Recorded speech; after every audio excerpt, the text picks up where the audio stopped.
जय हिंद दोस्तों, आपका स्वागत है हमारे चैनल साइंस ज्ञान हब में। आज की वीडियो में हमारा टॉपिक है विटामिन, यानी आज हम विटामिन के बारे में जानकारी लेने वाले हैं, जो कि परीक्षा के लिए बहुत ही उपयोगी है। कोई भी परीक्षा हो, कोई भी कॉम्पिटेटिव एग्जाम हो, सीटेट के अलावा कोई भी हो, तो उसमें विटामिन से कोई ना कोई प्रश्न पूछे ही जाते हैं, चाहे रासायनिक नाम हो गया, ठीक है, या इनसे होने वाली बीमारियों के बारे में पूछा जाता है। तो चलिए हम देखते हैं विटामिन। बात करते हैं अगर विटामिन की, तो विटामिन कार्बनिक पदार्थ होते हैं। कैसे होते हैं? कार्बनिक, ऐसे पूछा जाता है। विटामिन पदार्थ होते हैं कार्बनिक, अकार्बनिक, लवण, ऐसे डाल दिए जाते हैं ऑप्शन में। तो ध्यान रखिएगा विटामिन कैसे हैं। विटामिन कार्बनिक पदार्थ होते हैं, ठीक है, ये ध्यान रखिएगा। देखिए हर एक लाइन से प्रश्न बन रहे हैं। जो हमारे शरीर में विभिन्न उपापचयी क्रियाओं को नियंत्रित करते हैं। किस क्रियाओं को? उपापचयी क्रियाओं को नियंत्रित करते हैं, यानी विटामिन को उपापचय नियंत्रक बोलते हैं। क्या बोलते हैं? उपापचय नियंत्रक बोलते हैं। बात करते हैं विटामिन की खोज की, तो इसकी खोज कैसिमर फंक ने 1912 में किया था। किसने? कैसिमर फंक ने 1912 में, 11 से 12 के बीच में किया था, ठीक है। लेकिन आपको जो मिलता है या जिनकी मान्यता है वो 1912 की है। विटामिन मुख्य रूप से vitamin A, vitamin B, vitamin C, vitamin D और विटामिन के होते हैं, ठीक है। Vitamin A, B, C, D, E और के होते हैं। विटामिन बी कॉम्प्लेक्स विटामिन होता है, जिसमें विटामिन B1, B2, B3, इसी प्रकार जैसे विटामिन B7, उसको विटामिन एच के नाम से भी जानते हैं, इस प्रकार से होते हैं। लेकिन मुख्य रूप से विटामिन इतने होते हैं। अब हम बात करते हैं विटामिन के प्रकार की। किसकी बात करेंगे? विटामिन के प्रकार की। तो जो विटामिन के प्रकार की बात करते हैं, तो विटामिन को दो वेस्ट में बांटा गया है। कुछ विटामिन है जो जल में घुलनशील हैं, ठीक है। कुछ विटामिन है जो जल में घुलनशील नहीं है, वो फैट यानी वसा में घुलनशील हैं। तो जो जल में घुलनशील विटामिन है वो है बी और सी, ठीक है। कौन सी विटामिन है? बी और सी। विटामिन बी और विटामिन सी ये इसमें घुलनशील है, जल में घुलनशील है। इसके बाद वसा में घुलनशील विटामिन जो है वो है vitamin A, vitamin D, vitamin E, vitamin के, जिसको हम शॉर्ट ट्रिक से कीड़ा के नाम से ध्यान रख सकते हैं। किस क्या है? कीड़ा। ये वसा में घुला, ऐसे ध्यान रखिए। कीड़ा अगर आप इसमें डाल रहे हैं फैट में तो घुल सकता है, आप पानी में कीड़ा डाल रहे हैं तो नहीं घुल सकता है। तो इस प्रकार से आप नाम भी ध्यान रख सकते हैं और ट्रिक भी। क्या है? कीड़ा। ये वसा में घुलनशील विटामिन है, जल में कीड़ा डालते नहीं घुलता है।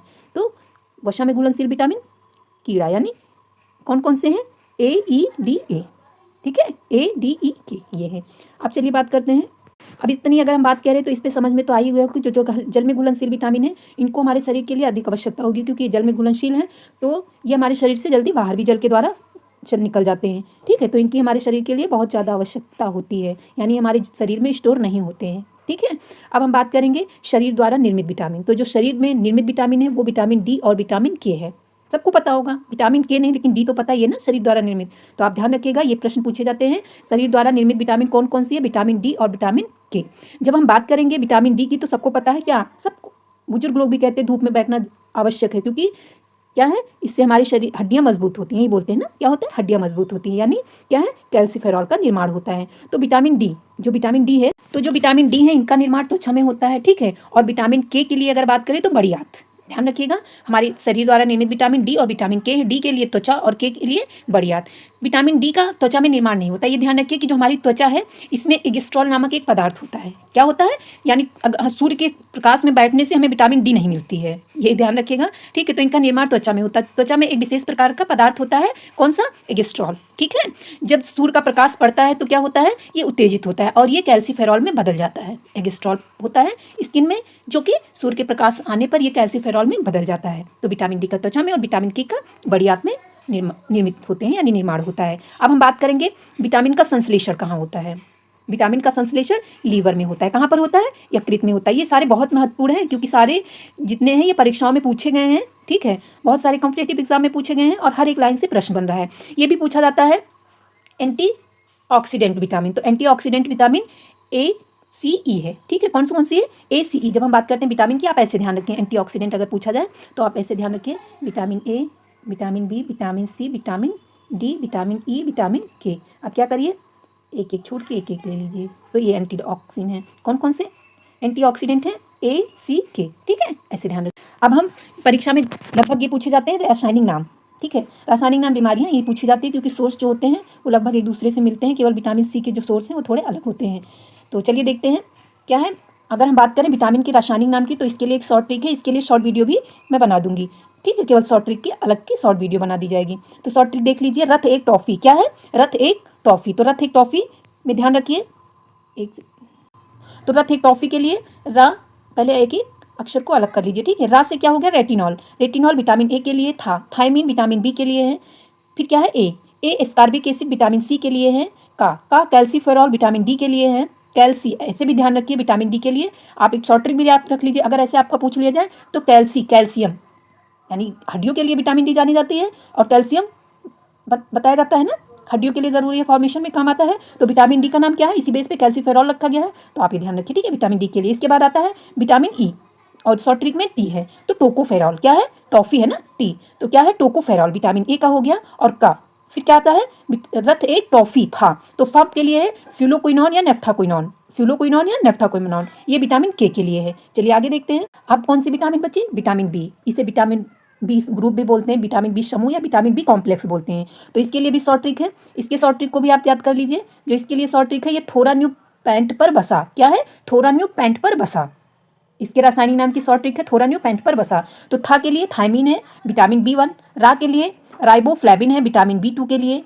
थोड़ा हो गया। अब न्यू के लिए विटामिन B3, विटामिन B3 के लिए क्या है, न्यू का नियासिन है या फिर निकोटिनामाइड है या निकोटिनिक अम्ल है। विटामिन B3 का नाम क्या है, जो शॉर्ट ट्रिक में न्यू है, इसका नाम क्या है, नियासिन, निकोटिनामाइड या निकोटिनिक अम्ल है, ये विटामिन बी। अब पेंट से क्या होता है, पेंटा, जैसे आप पढ़ते हैं ना डाई, टेट्रा, हेक्सा, ऑक्टा, ऐसे ऐसे नंबर से रखते हैं ना, 5 के लिए पेंटा रखते हैं, तो यहाँ विटामिन B5 है, तो उसी आधार पे पेंटाथिनिक अम्ल है, ठीक है, क्या है पेंटाथिनिक अम्ल, विटामिन B5 का केमिकल नेम क्या है, पेंटाथिनिक एसिड। अब हम बात करेंगे पर बसा, क्या था, थोरान्यू पैंट पर बसा, पर के लिए क्या है, पैराडॉक्सिन, क्या है, पैराडॉक्सिन किसका है, विटामिन B6 का, रासायनिक नाम क्या है, पैराडॉक्सिन। बसा के लिए बस क्या है, बसा ना, तो बा के लिए क्या है, बायोटीन को विटामिन H के नाम से भी जानते हैं, किसके नाम से, विटामिन H के नाम से भी जानते हैं, ध्यान रखिएगा। अब आता है सा है विटामिन B12 के लिए है साइनोकोबाल एमिन, विटामिन B12 का केमिकल नेम क्या है, साइनोकोबाल एमिन। तो ये शॉर्ट ट्रिक थी, इसकी भी शॉर्ट वीडियो अलग से मैं बना दूंगी शॉर्ट ट्रिक के लिए, आप चैनल पे जाके जरूर विजिट करिएगा। फिर क्या है विटामिन B9 या विटामिन B10 के नाम से फोलिक अम्ल को जानते हैं। अब चलिए हम इनसे होने वाली बीमारियों और उनकी सोर्स के बारे में देखेंगे। तो अब यहाँ पे देखते जाइए, पहले से ही मैं केमिकल नेम बता चुकी हूँ। तो विटामिन है, होने वाले रोग और सोर्स। तो विटामिन ए का रासायनिक नाम आपको बता दिया, क्या था, रेटिनॉल बताया गया ना, ठीक है। तो इससे जो होने वाले रोग हैं वो क्या है, रतौंधी है, जीरोफ्थैल्मिया है, या जो संक्रमण का खतरा, यानी विटामिन ए की कमी से हमारे शरीर के जो इम्यूनो सिस्टम है ये मजबूत होते हैं। तो जब अगर विटामिन ए की कमी हो जाएगी तो संक्रमण का खतरा यानी इन्फेक्शन के चांसेस बढ़ जाते हैं। जब हम बात करते हैं, जैसे आप सबको ये पता होगा कि कोई वस्तु हमें क्यों दिखाई देती है, जब प्रकाश क्या है, वस्तु का प्रतिबिंब हमारी कहाँ पर बनता है, आंखों के रेटिना पर बनता है। ऐसे ही फिजिक्स में आपको बताया गया कि जब प्रकाश वस्तु पे पड़ती है तब वो वस्तु हमें दिखाई देती है। तो इसी प्रकार क्या होता है कि वस्तु का जो प्रतिबिंब होता है वो आंख की कहाँ पर बनता है, रेटिना पर बनता है। तो रेटिना में कई प्रकार की कोशिकाएं पाई जाती हैं, ठीक है। मुख्य रूप से 2 कोशिकाएं होती हैं, एक रॉड शेप्ड होती है और एक कौन सी होती है, कॉन्सेप्ट। 2 होती हैं, रॉड शेप्ड और कॉन्सेप्ट, ठीक है।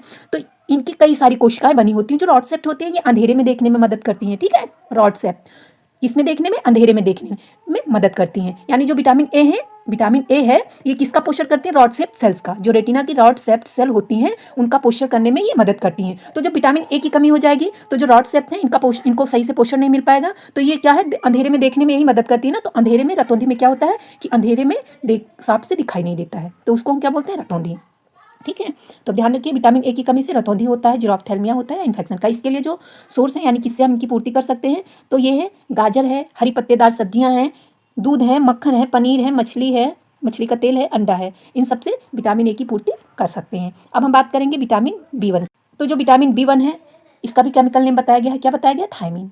विटामिन B1 के लिए थायमीन बताया गया। इससे होने वाले जो रोग हैं वो बेरी रोग हैं। कौन से हैं, बेरी रोग हैं। इस रोग में क्या होता है कि पैरों की जो मसल्स हैं यानी मांसपेशियां हैं वो कमजोर हो जाती हैं बेरी में। इसके लिए जो सोर्स हैं गेहूं है, यानी जैसे सीरियल्स हो गए, गेहूं है, चना है, मूंगफली, दाल, ईस्ट या खमीर जिसे बोलते हैं, इन सब से विटामिन B1 की पूर्ति हो सकती है, यानी इसके सोर्स हैं। अब हम बात करेंगे विटामिन B2। क्या है, विटामिन B2। तो विटामिन B2 का जो पूरा नाम है ये क्या है, राइबोफ्लेविन। आप शॉर्ट ट्रिक जरूर देखिएगा, इसमें नहीं तो शॉर्ट वीडियो में आप देख लीजिएगा। तो इसका विटामिन क्या होता है, राइबोफ्लेविन है। इससे जो होने वाले रोग है ये है किलोसिस। क्या है, किलोसिस में क्या होता है, जो त्वचा है, जीभ है या आँखें हैं लाल हो जाती हैं, ठीक है। और क्या होता है, ओट्स जो फोट्स है हमारे एक साइड में कट जाते हैं, रेड दिखाई देते हैं, ठीक है। अब इनके लिए अगर हम सोर्स की बात करें तो जैसे दूध हो गया, पनीर हो गया, हरी सब्जियां हो गई, अंडे हो गए, यकृत या खमीर इत्यादि, इनसे विटामिन B2 की पूर्ति कर सकते हैं। आगे हम बात करेंगे विटामिन B3। कौन सी विटामिन है? Vitamin B3। तो विटामिन B3 का जो नाम है वो नियासिन है, इसको निकोटिनामाइड भी बोलते हैं और निकोटिनिक अम्ल भी बोलते हैं। तो चलिए, इससे जो होने वाला रोग है ये पेलाग्रा है। क्या है? पेलाग्रा। इसको हम त्वचा दाद के नाम से भी जानते हैं, यानी जो त्वचा में दाद होता है उसको कहते हैं। इसके लिए जो सोर्स है गेहूँ है, चना है, मूंगफली है, दूध है, अंडा, मांस, गन्ना इत्यादि है। अब हम बात करेंगे विटामिन B5 की। तो जो विटामिन B5 है, विटामिन B5 का केमिकल नेम है पेंटाथिनिक एसिड। ठीक है, क्या है? पेंटाथिनिक एसिड। इसमें क्या होता है? बालों का रंग सफ़ेद हो जाता है, शरीर में दर्द होता है। ठीक है, बालों का रंग सफ़ेद होना है, शरीर में दर्द। इसके लिए जो सोर्स है ये दूध है, मूंगफली है, अंडा है, खमीर है, शहद इत्यादि है। अब विटामिन B6 की बात करेंगे तो विटामिन B6 के लिए एनीमिया रोग है। कौन सी है? एनीमिया रोग। इसकी पूर्ति हम कर सकते हैं मांस है, मछली है, अंडा है, दूध है, मटर है, सोयाबीन है इत्यादि। ये सब किसके लिए? विटामिन B6 के लिए। बात करेंगे विटामिन B7 की। तो विटामिन B7 में क्या होता है कि जो बाल हैं, बाल गिरना लगता है या लकवा के लक्षण जो हैं ये दिखने लगते हैं। ठीक है, तो इसमें बाल गिरना शुरू हो जाता है या लकवा के जो लक्षण हैं वो दिखने लगते हैं। इसके नाम की अगर बात करें तो विटामिन H के नाम से भी इसको जानते हैं, और B7 है तो इसको बायोटीन। इसका रासायनिक नाम क्या है? बायोटीन। इसकी बात करें सोर्स की तो ये दूध है, शहद है, मूंगफली है, हरे पत्तेदार जितनी सब्जियां आती है ये सब किसमें? विटामिन B7 के सोर्स हैं। अब बात करेंगे विटामिन B9 की। तो विटामिन B9 की कमी की अगर बात करें तो इससे होता है मेगलोब्लास्टिक एनीमिया होता है। क्या होता है? Megaloblastic anaemia. इसमें क्या होता है? जो मेगलोब्लास्टिक एनीमिया कई प्रकार, सिकल सेल एनीमिया होती हैं। ठीक है, इस कई प्रकार की नहीं। तो मेगलोब्लास्टिक एनीमिया में क्या होता है? जो आरबीसी होती है ये बड़ी हो जाती है। जब आरबीसी की मतलब आरबीसी का आकार बड़ा हो जाएगा तो इनकी संख्या कम हो जाती है। ठीक है, आरबीसी की संख्या कम हो जाएगी, आकार बड़े हो जाते हैं, तो ये कैसा होता है? मेगलोब्लास्टिक एनीमिया होता है। इसके सोर्स की अगर हम बात करते हैं तो जैसे दूध हो गया, पनीर है, सोयाबीन है, मांस है, अंडे हैं इत्यादि है। ठीक है, इस प्रकार से हम इनकी पूर्ति कर सकते हैं। ये सारे भोजन लेकर हम इसकी पूर्ति करते हैं। तो अब अगला आता है जो विटामिन B12। इसमें क्या है? प्रडाशी एनीमिया होती है। कौन सी है? प्रडाशी एनीमिया या प्रेशियस एनीमिया भी कहते हैं। क्या बोलते हैं? या बर्निंग फिट सिंड्रोम भी बोलते हैं। इसमें क्या होता है? जो पैर के तलवे होते हैं उसमें जलन महसूस होती है। बर्निंग फिट सिंड्रोम, इसमें पैर के तलवे में जलन महसूस होती है। और प्रडाशी एनीमिया होता है तो इसमें क्या है? जो इसके सोर्स है अंडे हैं, मछली है, दूध है या लीवर है इत्यादि से इनकी पूर्ति कर सकते हैं। अब हम बात करेंगे विटामिन बी हो गया ना, विटामिन बी कॉम्प्लेक्स की। अब हम विटामिन सी की बात करेंगे। तो जो विटामिन सी है इनके सोर्स की अगर हम बात करते हैं तो पहले इसका नाम अगर है तो क्या है? स्कारबिक एसिड है। इससे होने वाला रोग क्या है? स्कर्वी है। स्कर्वी में क्या होता है कि मसूड़ों से रक्त आने लगता है, यानी जो दांत के मसूड़े हैं इसमें सड़न की शुरुआत हो जाती है और इससे रक्त आने लगता है स्कर्वी रोग में। इसमें हम बात करें इसके सोर्स की तो जो खट्टे रसदार फल होते हैं जैसे नींबू हो गया, संतरा हो गया। ठीक है, मुख्य रूप से बात करें तो आंवला है। ठीक है, ये बहुत पूछे जाते हैं। विटामिन बी का मुख्य सोर्स तो आंवले में अधिक मात्रा में विटामिन B पाई जाती है, और भी जितने खट्टेदार रस है ये सब किसके हैं? विटामिन सी के लिए हैं। अब विटामिन डी की बात करेंगे तो इसका कैल्सीफेरॉल है। इसमें क्या होता है? बच्चों में अगर विटामिन डी की कमी होती है तो रिकेट्स होता है। क्या होता है? रिकेट्स होता है। अगर बड़े में बात करें वयस्कों में तो ऑस्टियोमलेशिया होता है। क्या होता है? ऑस्टियोमलेशिया। इसके सोर्स की बात करते हैं तो जैसे मछली का तेल है, अंडा हो गया, सूर्य के प्रकाश, क्योंकि अभी बताया ना आगे सूर्य के प्रकाश हमारी त्वचा में विशेष प्रकार, पढ़ लीजिएगा आगे वीडियो देखिए। ठीक है, तो सूर्य के प्रकाश, दूध इत्यादि से विटामिन बी की पूर्ति करते हैं हम।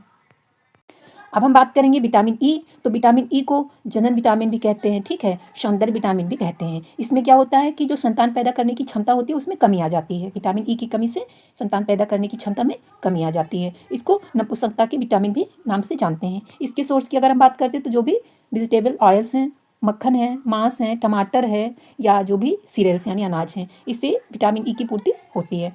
अब आता है विटामिन के। तो विटामिन के को हम, विटामिन के का है तो इसके लिए रक्त का थक्का नहीं बनता है। इसमें क्या होता है? रक्त का थक्का नहीं बनता है, या हम इसको हीमोफीलिया के नाम से भी जानते हैं। हीमोफीलिया को शाही रोग के नाम से भी जानते हैं। ठीक है, किसके नाम से? शाही रोग। ऐसे ही प्रश्न पूछे जाते हैं, शाही रोग के नाम से किस विटामिन को जानते हैं? हीमोफीलिया भी दिया जा सकता है। इस प्रकार से प्रश्न पूछे जाते हैं। इसके सोर्स की अगर हम बात करें तो हरे पत्तेदार जो सब्जियां हैं, टमाटर है, दूध है, सोयाबीन है, इन सबसे हम इनकी पूर्ति कर सकते हैं। ठीक है, तो ये वीडियो कैसी लगी है? लाइक करिए, चैनल को सब्सक्राइब करिए। मिलते हैं अगली वीडियो में एक नए टॉपिक के साथ। धन्यवाद।